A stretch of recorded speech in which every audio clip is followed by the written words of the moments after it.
A boy asks Melania Trump about Islam. What she says will warm your heart. It happened in a crowded hall. Cameras flashed. People whispered. But then a small voice cut through the noise. Mrs. Trump, can I ask you something? Melania Trump turned, her eyes landing on the boy standing just a few feet away. He couldn't have been older than 10. His hands shook slightly as he held the microphone. What do you want to ask me? She said, her voice calm. The boy swallowed hard. What do you think about Islam? For a moment, the room went completely silent. Every breath, every movement, every shifting glance was frozen in place. No one expected that. No one knew what would happen next. But what Melania Trump said in response, no one was prepared for it. The event was meant to be routine. Another public appearance, another speech. It wasn't supposed to be controversial, but sometimes the most unforgettable moments happen when no one is expecting them. The boy, whose name was Adam, had been waiting all evening for his chance to speak. His mother stood behind him, her hand resting lightly on his shoulder, as if to give him strength. He was nervous, but he needed to ask. Growing up, he had heard many things about Islam, some good, some bad. He had seen the news, the debates, the arguments, and now, standing face to face with the former First Lady of the United States, he had a chance to hear the truth from someone who had been in the heart of it all. What would she say? Would she ignore him?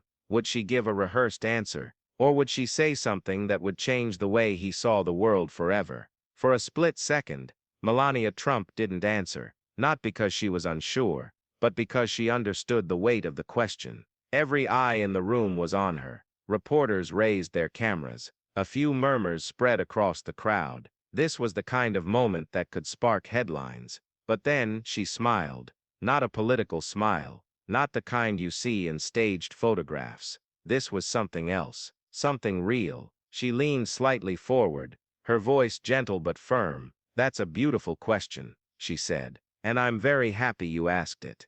The tension in the room shifted. Some people relaxed. Others leaned in, waiting to hear what would come next. But no one, not the reporters, not the audience, not even Adam himself, expected the words she spoke next. Islam is a religion of faith, family, and kindness, she began. Just like Christianity, just like Judaism, it teaches love. It teaches respect.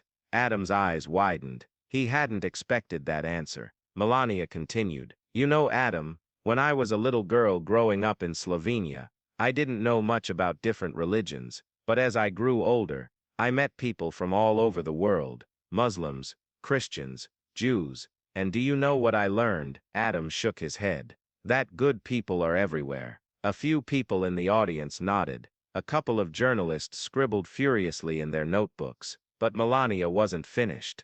The world is a big place, and sometimes people fear what they don't understand, but the truth is, we are all more alike than we are different. Adam shifted on his feet. He had expected a complicated answer, a political answer, but this was something different. He hesitated, then spoke again. But some people say Islam is dangerous, he said quietly. A hush fell over the room. Some people shifted uncomfortably. It was the question everyone had been avoiding. Melania took a breath, and then she gave the answer that no one was expecting. Melania's expression didn't change. If anything, she seemed even calmer. She met Adam's gaze, holding it for a moment before speaking. You know, Adam, people say many things, but saying something doesn't always make it true. The room was silent.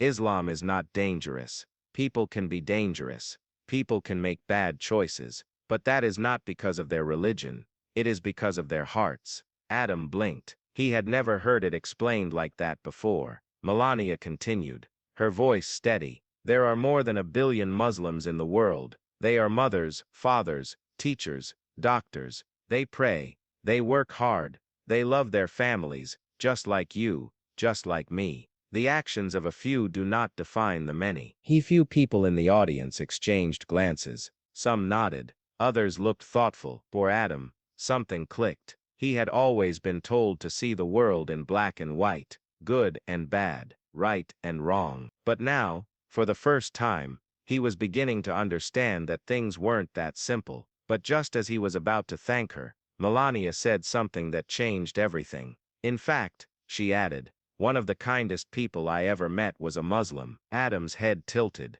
Who? Melania smiled softly. Let me tell you a story.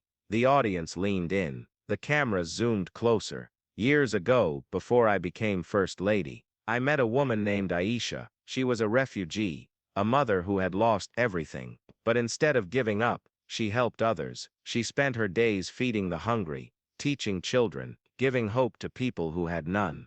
Adam listened closely. One day, I asked her why she did it. Do you know what she told me?